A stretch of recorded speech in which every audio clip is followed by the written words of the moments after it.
Dear students, welcome to the lecture series on physics by Step Up Career Institute. तो आज हम लोग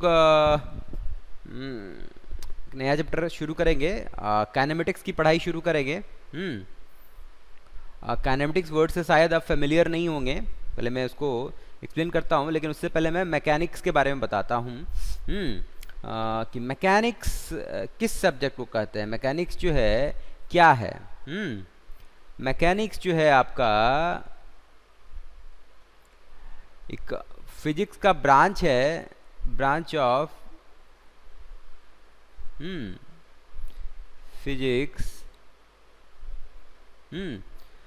जिसमें आप पढ़ते हैं मोशन ऑफ पार्टिकल्स और पार्टिकल्स और बॉडीज.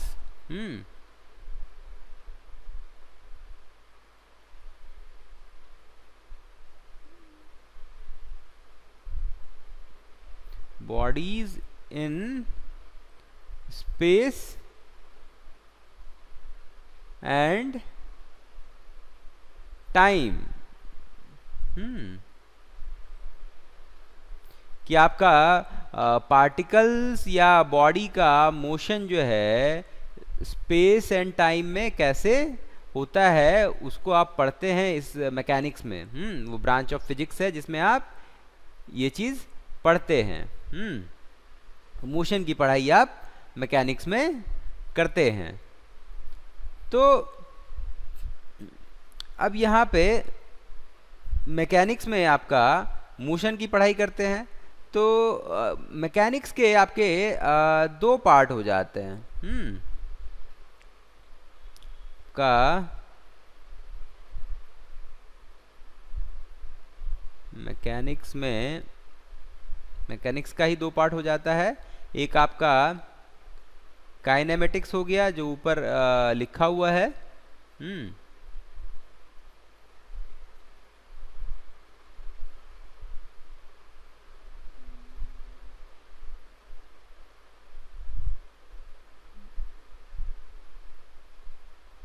काइनेमेटिक्स, और दूसरा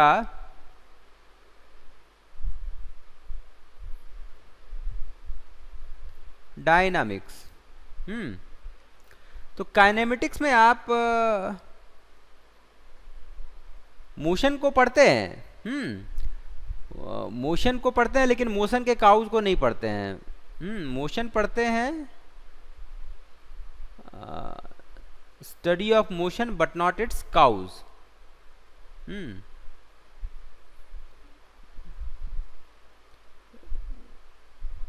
स्टडी मोशन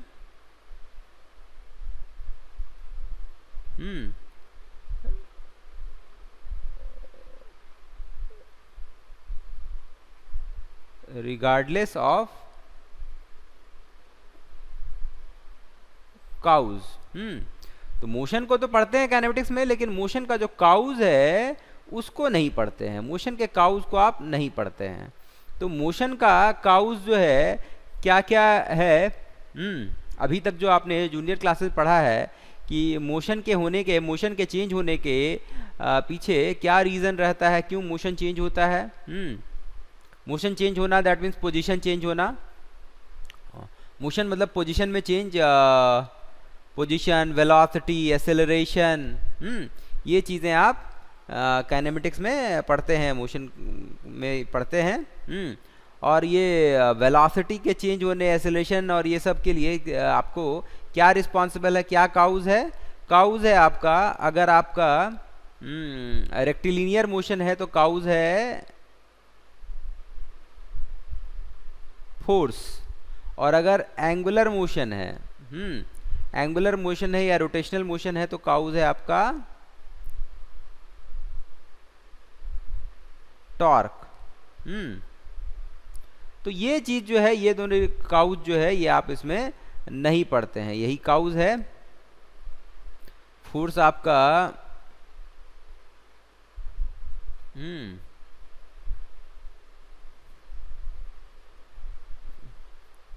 फोर्स आपका रेक्टिलियन लीनियर मोशन में, दैट मीन्स रेक्टिलिनियर बोलूं, अम, हम्म रेक्टिलिनियर ही होगा, रेक्टिलिनियर मोशन।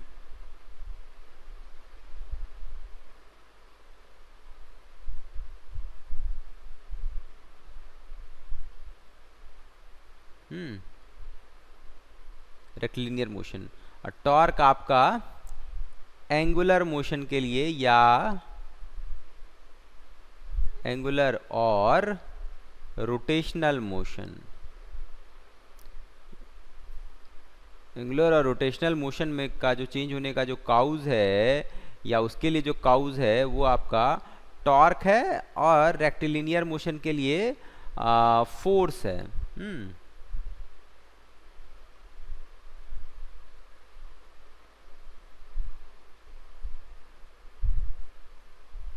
हम्म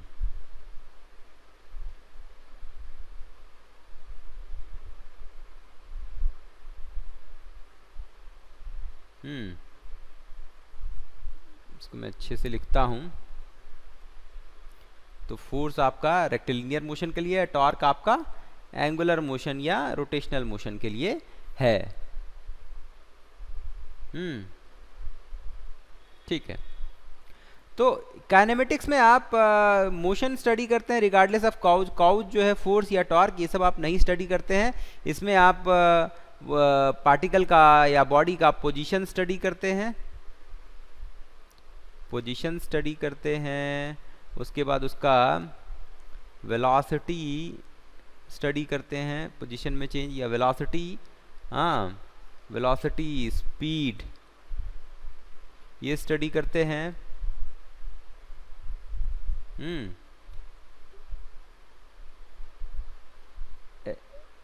एक्सेलरेशन स्टडी करते हैं। और इन सब का मतलब विथ रिस्पेक्ट टू टाइम होता है, पोजीशन भी विथ रिस्पेक्ट टू टाइम है आपका।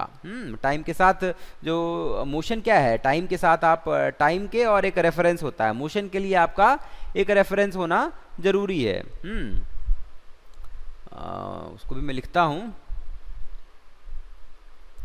एक्सेलरेशन, उसके बाद आप जर्क है, हाँ ये चीज़ें आप पोजीशन, वेलोसिटी, स्पीड, एक्सेलरेशन ये चीज़ें आप इसमें पढ़ते हैं। एक्सेलरेशन, जर्क ये चीज़ें आप काइनेमेटिक्स में पढ़ते हैं। ठीक है। अब डायनामिक्स की बात करें तो डायनामिक्स में आप काउज ऑफ मोशन पढ़ते हैं।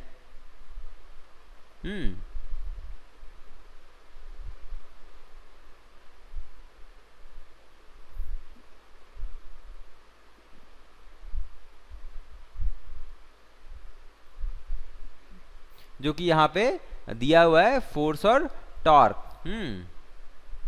फोर्स और टॉर्क की आपका काउज ऑफ मोशन है, उसको आप इसमें पढ़ते हैं। तो इसमें आप फोर्स पढ़ेंगे, फोर्स का डिटेल्स में पढ़ेंगे, फोर्स, टॉर्क, तो ये सब आप पढ़ेंगे इसमें अच्छे से। तो ये बातें हो गई। ठीक है। तो पहले जरा मोशन का एक ब्रीफ हम लोग लेते हैं कि मोशन क्या है, मोशन के लिए क्या जरूरी है। एक तो आपका रेफरेंस होना चाहिए, कि किसके रिस्पेक्ट में मोशन हो रहा है, एक रेफरेंस होना चाहिए कि relative to someone, relative to this, ये मोशन के लिए हमको रेफरेंस चाहिए। विदाउट रेफरेंस मोशन का कोई मीनिंग नहीं है। इसका एक एग्जांपल आपको देता हूं।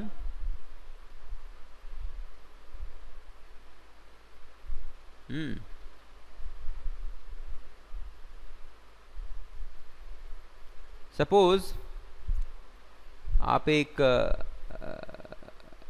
गाड़ी में बैठे हुए हैं,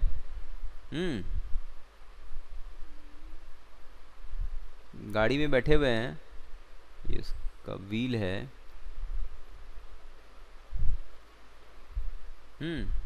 और गाड़ी इस तरह से चल रही है गाड़ी। ये आपका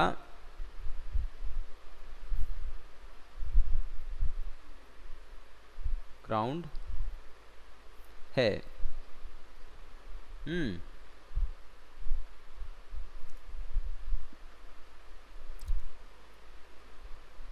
अब जो है मैं एक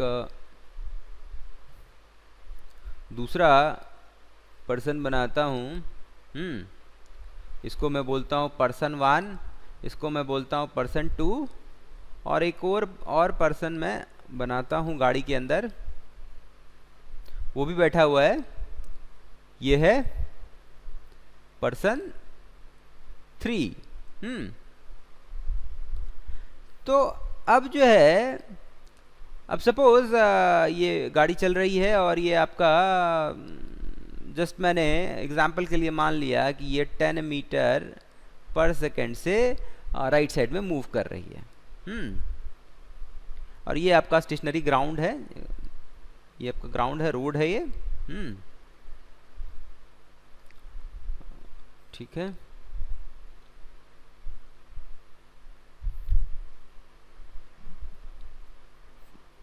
की आंखें बना दी मैंने। Person 1, person 2, person 3। तो यहां पर अगर देखें तो क्या बोल सकते हैं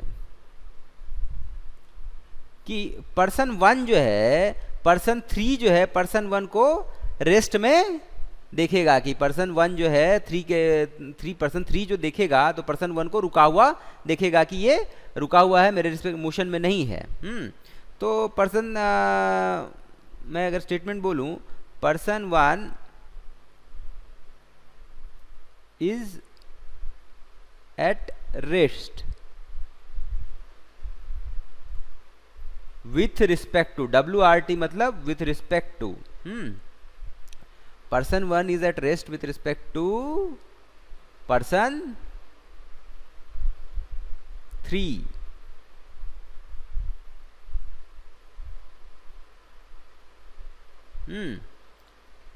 तो ये स्टेटमेंट सही है। अब पर्सन 2 जो है,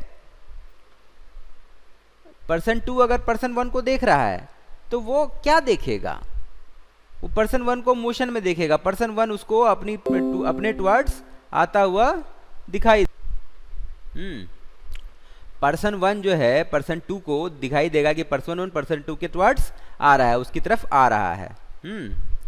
तो अगर ये स्टेटमेंट लिखा जाए तो ये भी सही होगा कि person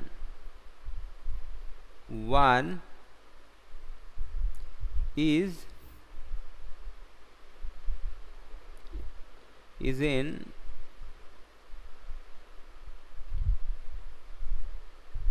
motion with respect to person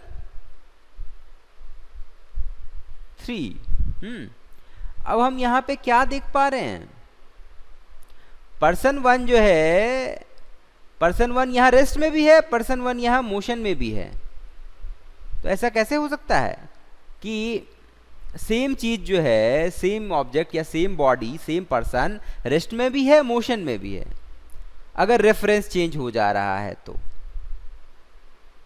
sorry, यहाँ पे मैंने पर्सन 3 लिख दिया है, यहाँ पे पर्सन 3 नहीं, यहाँ पे पर्सन 2 होगा। पर्सन 2 के रिस्पेक्ट में मोशन में है, पर्सन 2 को दिखेगा कि पर्सन 1 उसके टुवर्ड्स आ रहा है। हाँ, 1 जो है, 1 और 3 जो है, यहाँ पे मोशन नहीं दिख रहा है, यहाँ पे नो मोशन।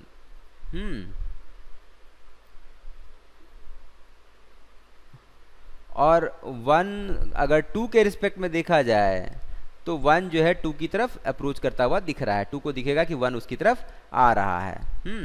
यहाँ पे मोशन में।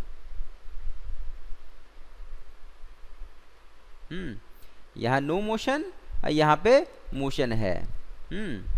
यस मोशन, मोशन है यहाँ पे। तो हम क्या देख रहे हैं कि मोशन कभी भी किसी चीज के रिस्पेक्ट में होगा, किसी चीज के रेफरेंस में होगा। मोशन का बिना रेफरेंस के कोई मीनिंग नहीं है। क्योंकि मोशन का डेफिनेशन हमेशा किसी चीज के रेफरेंस में होता है कि आप किसी चीज को के रिस्पेक्ट में मोशन करते हैं। आप डिस्क्राइब करने के लिए उसके लिए आप जो है, अगर आपका प्लानर मोशन हो रहा है तो 2D कोऑर्डिनेट्स जो है ओरिजिन आपका फिक्स कर लेते हैं, और आपका 3D मोशन है तो आप 3D स्पेस में कोऑर्डिनेट सिस्टम जो है आप उसको फिक्स करते हैं और मोशन को डिस्क्राइब करते हैं। तो यहाँ पे हमको ये समझ में आया कि विदाउट रेफरेंस जो है, without reference motion has no meaning, motion is always relative to something. मैं इस यहाँ पे लिखता हूँ नोट बना करके, मोशन इज ऑलवेज डिफाइंड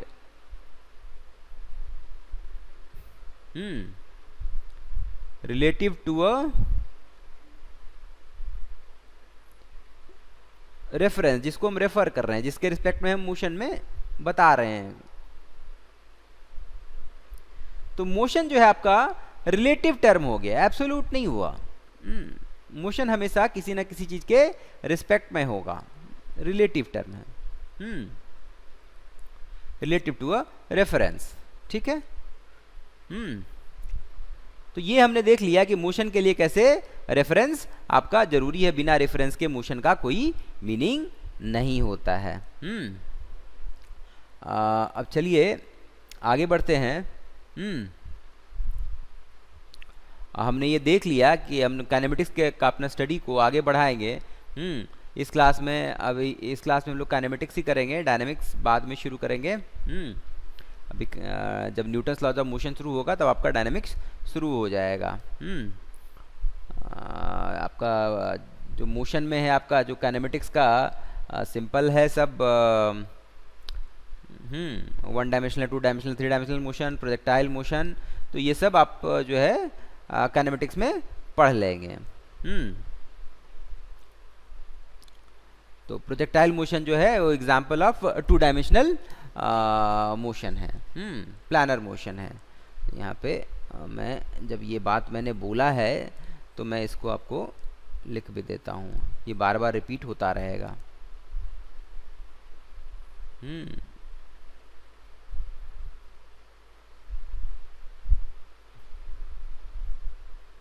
जो आपका रॉकेट का लॉन्चिंग है या जो भी मिसाइल है, ये सब प्रोजेक्टाइल मोशन ही फॉलो करते हैं। इनका मोशन जो है प्रोजेक्टाइल मोशन होता है, ये आपका 2 डायमेंशनल मोशन होता है।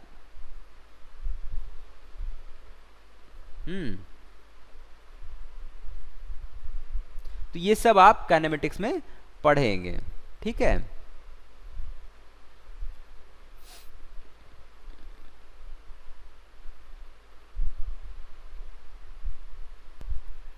अब मैं आपको मोशन के रिगार्डिंग कुछ इम्पॉर्टेंट पॉइंट्स लिख दे रहा हूँ। ये आपने जूनियर क्लासेस में पढ़ा होगा, लेकिन फिर से आपका एक रिपीटेशन हो जाएगा। तो मोशन,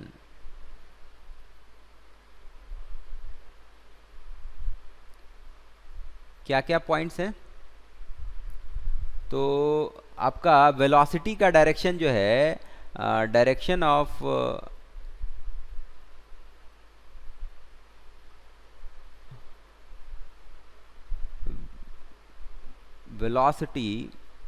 वेलोसिटी आपका वेक्टर क्वांटिटी है जिसका मैग्नीट्यूड है और डायरेक्शन है।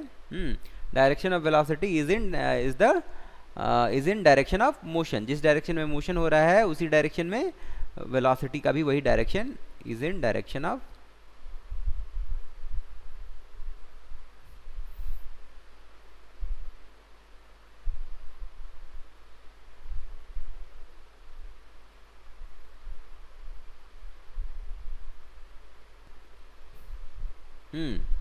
अब मैं इसको एक्सप्लेन करता हूँ। सपोज मैंने एक पाथ ड्रॉ किया हुआ है, इस तरह का पाथ है।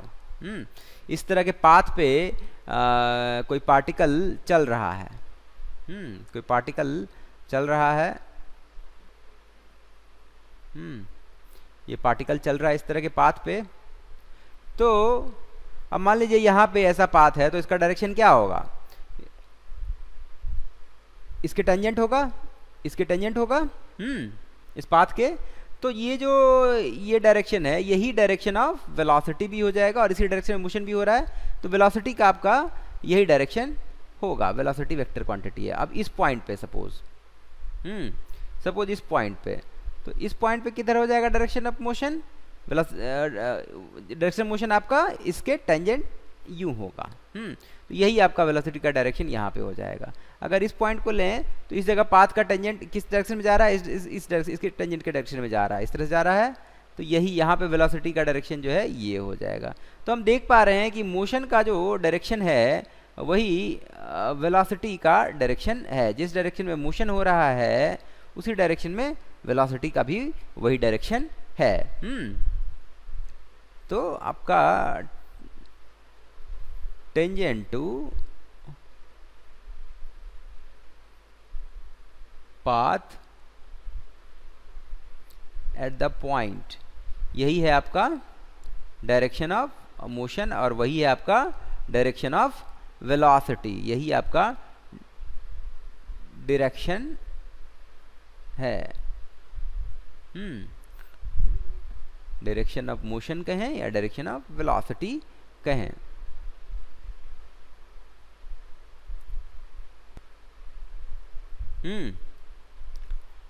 अब अगला पॉइंट, ठीक है, आपका स्ट्रेट लाइन मोशन जो है, मोशन इन स्ट्रेट लाइन,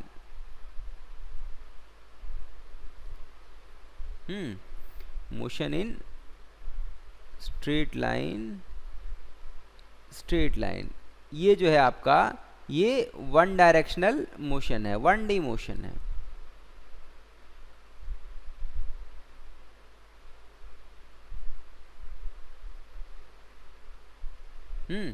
ये आपका वन डायरेक्शनल मोशन है, वन डायमेंशनल मोशन है, सॉरी वन डायमेंशनल मोशन है। मैं जरा आपको बताता हूं कि सपोज स्ट्रेट लाइन में मोशन हो रहा है, इस लाइन में मोशन हो रहा है। तो ये कैसे वन डायमेंशनल हो गया? तो अगर मैं इसी लाइन के अलोंग, इसी लाइन के अलोंग अपना एक्स एक्सिस मान लूं, इसी लाइन के अलोंग मैं अपना एक्स एक्सिस मान लूं और इसके परपेंडिकुलर मैं अपना वाई एक्सिस मान लूं, तो अगर मोशन का डायरेक्शन मेरा ये ब्लैक वाला जो लाइन है ये मेरा मोशन का डायरेक्शन है, तो मेरा केवल मैं अगर टाइम के साथ केवल x का वैल्यू मैं केवल x बता दूं तो मेरा x से ही केवल x कोऑर्डिनेट आपको दे दूं तो x के वैल्यू से ही आपका मेरा पोजीशन फिक्स हो जा रहा है। Position change in x only, मतलब केवल x में ही चेंज आपका हो रहा है। x ही पोजीशन डिस्क्राइब कर लेता है, अकेले x जो है आपका डिस्क्राइब कर दे रहा है पोजीशन। तो केवल एक ही कोऑर्डिनेट सिंगल कोऑर्डिनेट दे देने से आपका पोजीशन डिस्क्राइब हो जा रहा है। वन कोऑर्डिनेट दे दे रहे हैं, एक केवल x वैल्यू दे दिए तो एक ही डायमेंशन में आपका चेंज भी हो रहा है। पोजीशन जो है आपका एक ही डायमेंशन में चेंज हो रहा है, x डायमेंशन में, तो इसलिए आपका वन डायमेंशनल मोशन रहेगा। कि जिस डायरेक्शन में मोशन हो रहा है उसी को आप अपना x एक्सिस मान लीजिए, तो केवल आपका x में ही पोजीशन चेंज होगा, तो केवल आप x से ही आप उसको डिस्क्राइब कर पाएंगे। आपको दूसरा कोऑर्डिनेट देने की, y देने की जरूरत नहीं है। अब सपोज टू डायमेंशनल मोशन हो जाए, इस तरह से हो जाए, तो अगर मैंने मैं किसी भी लाइन के अलॉन्ग, सपोज मैं कोई भी अपना एक्स वाई कोऑर्डिनेट किसी तरह से भी फिक्स करूं, मेरा एक्स वाई ये है, तो डिफरेंट डिफरेंट पॉइंट्स पे मान लीजिए ये पोजीशन है, तो ये पोजीशन भी बताने के लिए यहाँ अभी यहाँ पे ये है, अगले पॉइंट पे यहाँ पे ये है पोजीशन, ये लोकेशन है, आपको मेरा ये लोकेशन है, यहाँ पे ये लोकेशन है। तो यहाँ से पॉइंट 1 से जो पॉइंट 2 आ रहा है पार्टिकल, या पॉइंट 3 जा रहा है, तो एक्स वाई दोनों में चेंज हो रहा है। तो अगर पोजीशन बताना है तो मुझे हर पॉइंट का एक्स वाई कोऑर्डिनेट दोनों ही देना पड़ेगा, क्योंकि दोनों ही चेंज हो रहे हैं। दोनों ही चेंज हो रहे हैं। मैं इसको ऐसे कर देता हूँ, x1 y1, x2 y2 और x3 y3। तो आपका ये दोनों कोऑर्डिनेट्स देने पड़ रहे हैं। x y दोनों देने पड़ रहे हैं। तो इसीलिए आपका ये 2 डायमेंशनल मोशन हो गया। लेकिन स्ट्रेट लाइन का 1 dimensional motion, 1 coordinate 1D motion.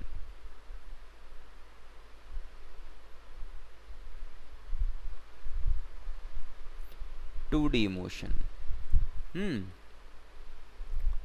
तो अब तो जो भी आपका, अब हम यहाँ पे क्या देखें कि ये कैसा मोशन था, ये तो कर्विलिनियर मोशन था। कर्व था। तो कर्विलिनियर मोशन जो है आपका, जो मोशन 1 डायमेंशनल नहीं है, कर्विलिनियर 3D कर्व भी हो सकता है। यहाँ पे तो मैंने 2D मोशन दिखाया है। कर्वी लीनियर कर्व के अलॉन्ग 3D भी हो सकता है। Curvilinear motion is not 1 dimensional, not 1D। जो 1 डायमेंशनल मोशन नहीं है वो कर्विलिनियर मोशन है।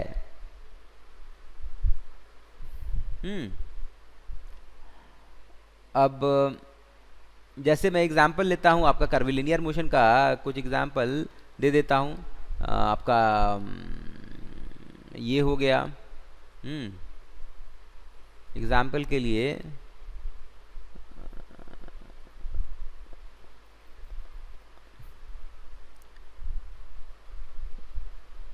आपका एग्जाम्पल जो है इसका सर्कुलर मोशन हो गया। सर्कुलर पाथ पे अगर मूव कर रहे हैं तो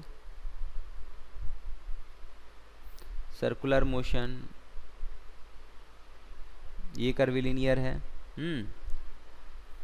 प्रोजेक्टाइल मोशन, ये भी कर्विलिनियर है। इसमें भी आपको दोनों कोऑर्डिनेट्स देने होंगे, तभी आप पोजीशन डिस्क्राइब कर पाइएगा।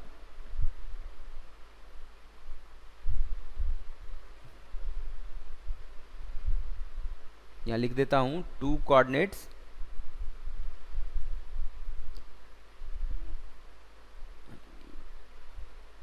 required to describe position. Position बताने के लिए आपको 2 कोऑर्डिनेट इसमें यूज करने पड़ेंगे, इसलिए 2D मोशन।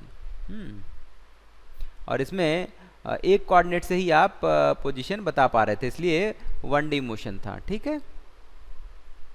तो ये आपका circular motion, projectile motion, etcetera etcetera, ये सब काफी सारे तरह के मोशन जो हो सकते हैं कर्विलिनियर मोशन है। और ये हमने इसमें पहले ही देख लिया कि डायरेक्शन ऑफ आपका वेलोसिटी वो जो है टेंजेंट टू द पाथ होता है। ये तो हमने देख ही लिया पहले ही कि tangent to the path, curvilinear motion में टेंजेंट टू पाथ जो है उस पॉइंट पे वही आपका डायरेक्शन ऑफ वेलोसिटी होता है।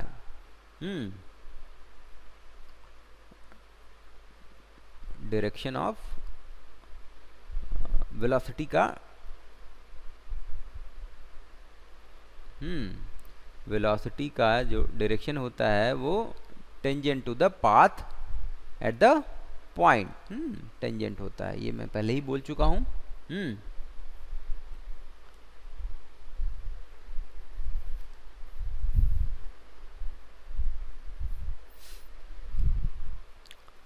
अब एक बात और है कि वेलोसिटी तो बोला मैंने, ठीक है, कि वेलोसिटी जो है टेंजेंट टू द पाथ होता है, वेलोसिटी का डायरेक्शन जो है डायरेक्शन ऑफ मोशन होता है एट द पॉइंट। लेकिन वेलोसिटी का डायरेक्शन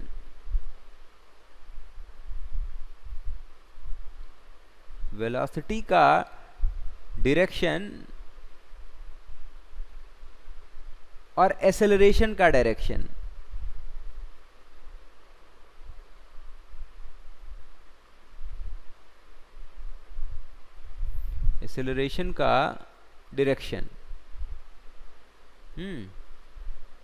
इन दोनों में कोई कोरिलेशन होता है क्या? वेलोसिटी के डायरेक्शन पे एक्सेलरेशन का डायरेक्शन डिपेंड करता है क्या? इसमें कोई कोरिलेशन नहीं होता, नो कोरिलेशन, कोई रिलेशन नहीं है आपका, नो कोरिलेशन। वेलोसिटी का डायरेक्शन पे एक्सेलरेशन का डायरेक्शन से कुछ लेना देना है ही नहीं। अब मैं आपको एक एग्जांपल देकर के बताता हूं। सपोज हम एक सिंपल एग्जांपल लेते हैं, सर्कुलर मोशन का एग्जांपल हम ले लेते हैं। ये आपका सेंटर है और इस तरह से सर्कुलर मोशन हो रहा है। तो कोई एक पॉइंट पकड़िए, इस पॉइंट पे वेलोसिटी का डायरेक्शन क्या होगा? इसके टांजेंट यही होगा वेलोसिटी का डायरेक्शन। ये आपका वेलोसिटी का डायरेक्शन होगा उस पॉइंट पे। अब एक्सेलरेशन का डायरेक्शन किधर होगा? ये तो सर्कुलर मोशन है, तो एक्सेलरेशन का डायरेक्शन जो है मैं आपको बता दे रहा हूँ, एक चीज़ और बता दे रहा हूँ कि वेलोसिटी का डायरेक्शन ये है और मैं सर्कुलर मोशन जो दे रहा हूँ इसमें आपको मैंने यूनिफॉर्म सर्कुलर मोशन दे दिया।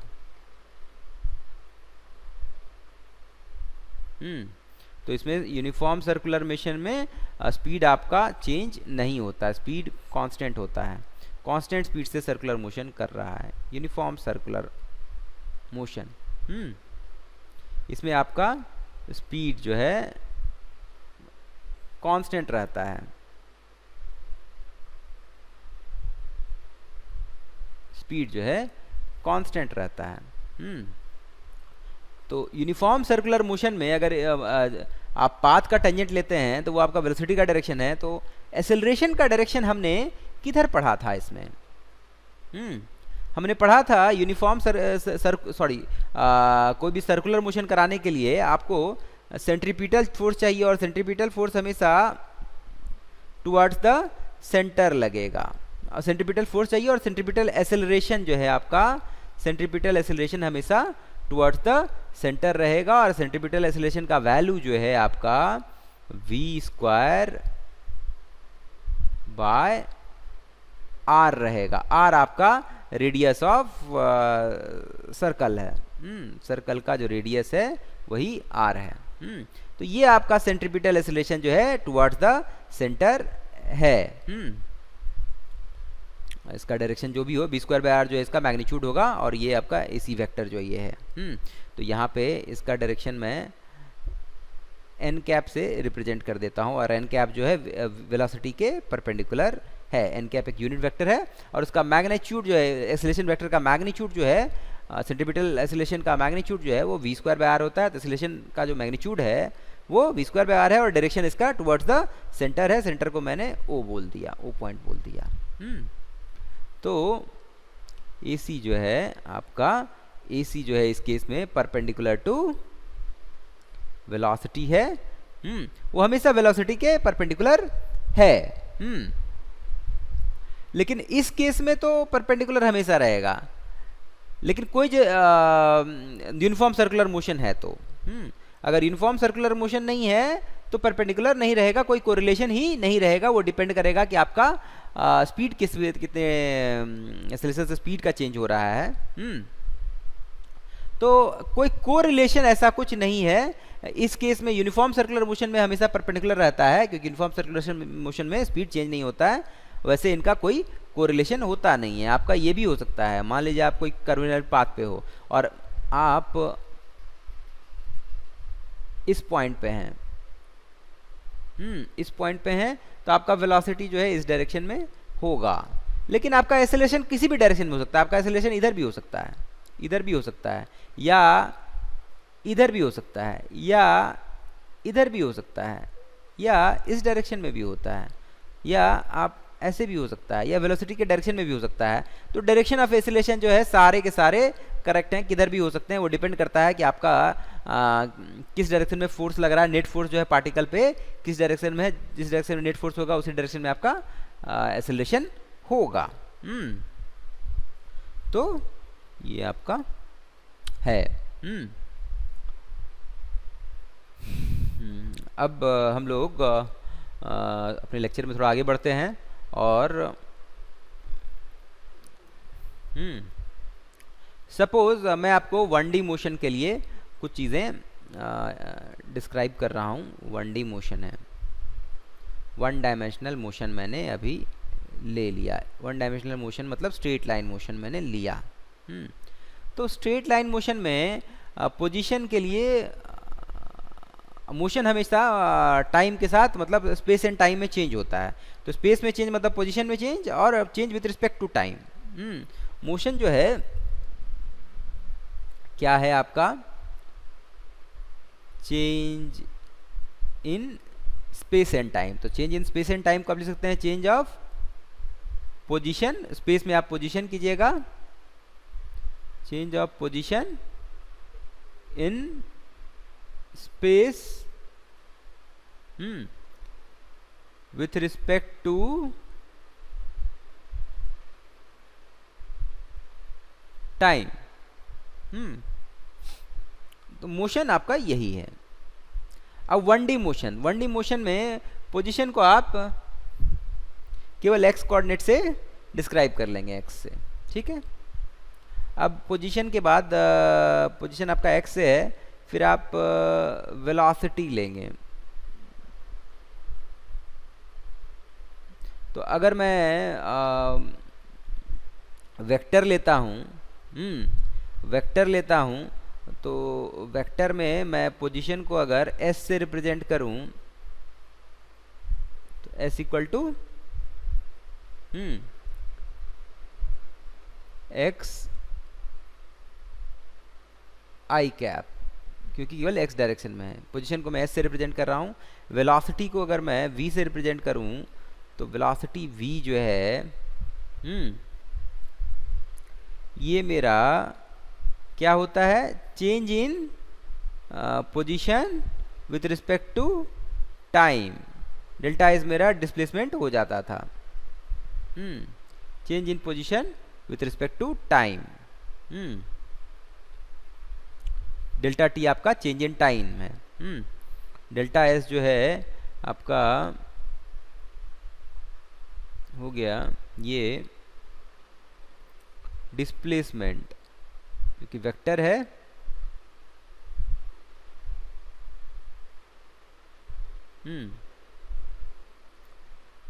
डिस्प्लेसमेंट हो गया आपका चेंज इन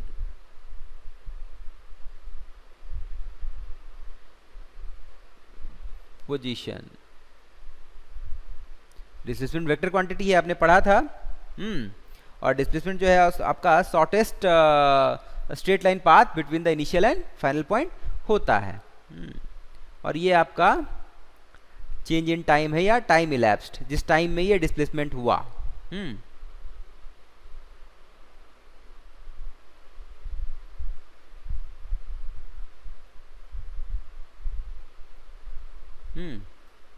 या मैं उसको बोलूं चेंज इन टाइम। तो चूंकि 1 डायमेंशनल मोशन है तो आपका डेल्टा एस जो है क्या हो जाएगा, वो डेल्टा एक्स, एक्स में चेंज जो है delta x bye delta T हो जाएगा। और इसका डायरेक्शन तो आपका आई कैप ही रहेगा वेलोसिटी का, क्योंकि वो आपका 1 डायमेंशनल मोशन है। तो 1 डायमेंशनल मोशन में पोजीशन भी एक ही डायमेंशन में चेंज होता है, वेलोसिटी भी एक ही डायमेंशन में रहता है, एक्सेलरेशन भी उसी डायमेंशन में रहेगा, क्योंकि आपका 1 डायमेंशनल मोशन है। पोजीशन, वेलोसिटी, अगला मैं एटलीस्ट टर्म्स को इसमें आपको डिस्क्राइब कर दे रहा हूँ इस लेक्चर में। वेलोसिटी, उसके बाद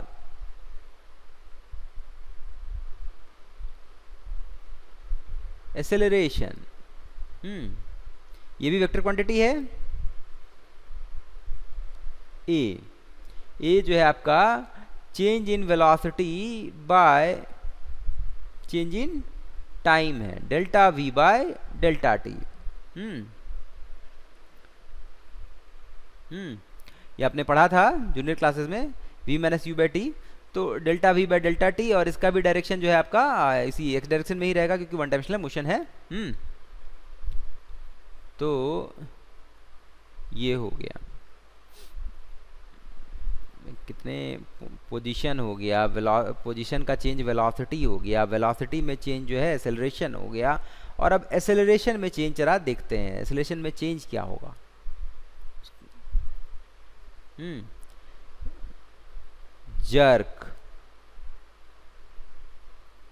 जर्क जो है जे से रिप्रेजेंट करेंगे, और जे जो है आपका change in acceleration bye change in time, ये हुआ। तो इस तरह से हमने देख लिया पोजीशन, वेलोसिटी, एक्सेलरेशन, जर्क। तो इस केस में ये है। और मैं अगर डिफरेंशिएशन को यूज करके इनको डिफाइन करूं तो वेलोसिटी जो है मेरा, वेलोसिटी v वेक्टर जो है मेरा, इंस्टेंटेनियस वेलोसिटी अगर बोलूं तो मेरा वो ds बाय dt होगा। वेलोसिटी ये होगा, एक्सेलरेशन वेक्टर ये हो जाएगा dv बाय dt। अब इसको आप ये भी लिख सकते हैं d by D T of v क्या था आपका, ds बाय डी टी, तो ds बाय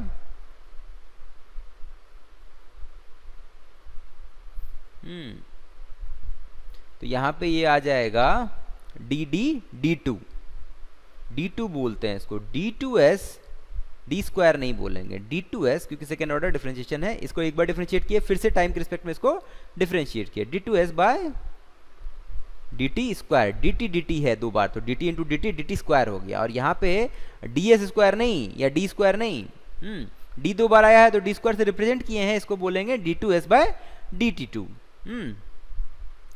ये मेरा एक्सेलरेशन हो गया। और जर्क की बात करें तो जर्क जो है मेरा dA बाय dt होता है। तो यहाँ वेलोसिटी हो गया, एक्सेलरेशन हो गया, और जर्क भी हो गया। अब अगर स्पीड की बात करें, स्पीड क्या है आपका, स्पीड जो है आपका magnitude of velocity at any point जो है वही आपका स्पीड हो जाएगा। वेलोसिटी वेक्टर का जो वेलोसिटी वेक्टर का मैग्नीट्यूड होगा वही आपका स्पीड होगा।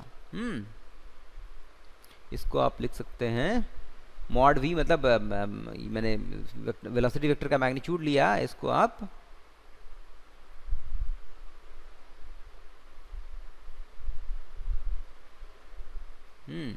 यही आपका स्पीड है। स्पीड स्केलर है, वेक्टर नहीं है, दिख रहा है यहाँ पे क्योंकि स्पीड केवल मैग्नीट्यूड है, स्पीड स्केलर है। बाकी सारे ये वेक्टर्स हैं, ये सारे के सारे वेक्टर्स हैं। इधर जो है आपके वेक्टर्स हैं, और ये स्केलर हैं। अब यहाँ ये ध्यान देना है कि डिस्प्लेसमेंट का मैग्नीट्यूड डिस्टेंस नहीं होता है। अगर डिस्प्लेसमेंट आपका ये है,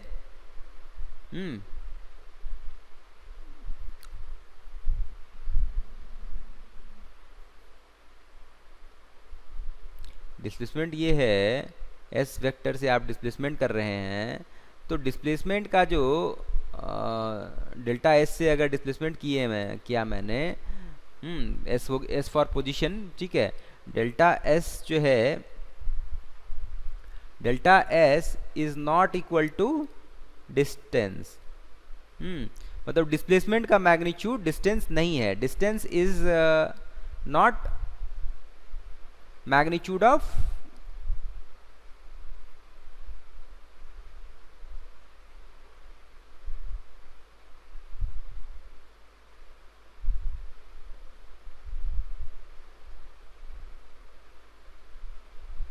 डिस्प्लेसमेंट वेक्टर।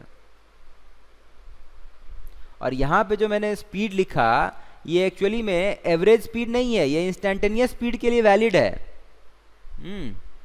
यहाँ पे मैं लिख देता हूँ, ये बात बहुत इंपॉर्टेंट है ये कि इंस्टेंटेनियस स्पीड है ये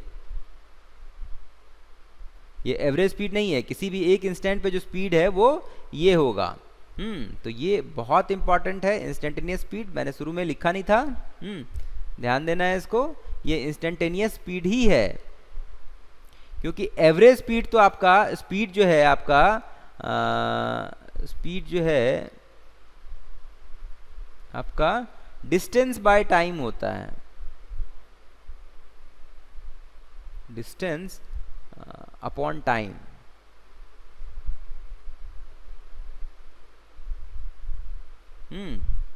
इसका एक प्रैक्टिकल एग्जांपल लेके आपको बताता हूं। सपोज हम सर्कुलर पाथ पे गए, ये पॉइंट है ए से हम यूं चल करके वापस इसी पॉइंट पे आ गए, और ये सर्कुलर पाथ का रेडियस है r, ठीक है। तो अब हम A से जो A आए तो इसमें मेरा डिस्टेंस कितना है, डिस्टेंस कितना कवर किया मैंने, 2 पाई r सरकमफ्रेंस के बराबर।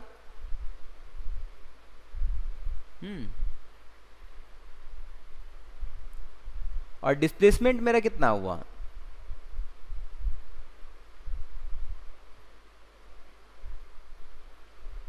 जीरो, क्योंकि इनिशियल पॉइंट भी यही है, फाइनल पॉइंट भी यही है। तो अब मेरा स्पीड क्या होगा इस केस में, स्पीड जो है डिस्टेंस बाय टाइम, जो कि आपका 2 पाई r बाय टाइम हो गया। जिस मान लीजिए टी टाइम में ये यहाँ से t इक्वल टू 0 पे शुरू किया और t सेकेंड्स पे ये यहाँ पे आ गया वापस घूम करके। अब वेलोसिटी क्या होगा, वेलोसिटी जो है वो इस केस में 0 हो गया। तो स्पीड तो 0 नहीं है, speed is not equal to 0। यहाँ पे क्या दिख रहा है कि speed is not equal to magnitude of velocity। ये दिख रहा है कि स्पीड जो है वेलोसिटी का मैग्नीट्यूड नहीं है, केवल इंस्टेंटेनियस स्पीड ही, केवल इंस्टेंटेनियस स्पीड ही वेलोसिटी का मैग्नीट्यूड होता है। इंस्टेंटेनियस स्पीड के लिए ये वैलिड है, नहीं तो स्पीड जो है वेलोसिटी का मैग्नीट्यूड नहीं होता है। तो ये ध्यान देना है आपको। आज के लेक्चर के लिए इतना ही। अगले लेक्चर में मैं फिर इसको बढ़ाऊंगा और कुछ एग्जाम्पल्स करके हम लोग इसको और कुछ क्वेश्चंस करके इसको और डीप समझने की कोशिश करेंगे, ग्रास्प करने की कोशिश करेंगे। Thank you for your patience.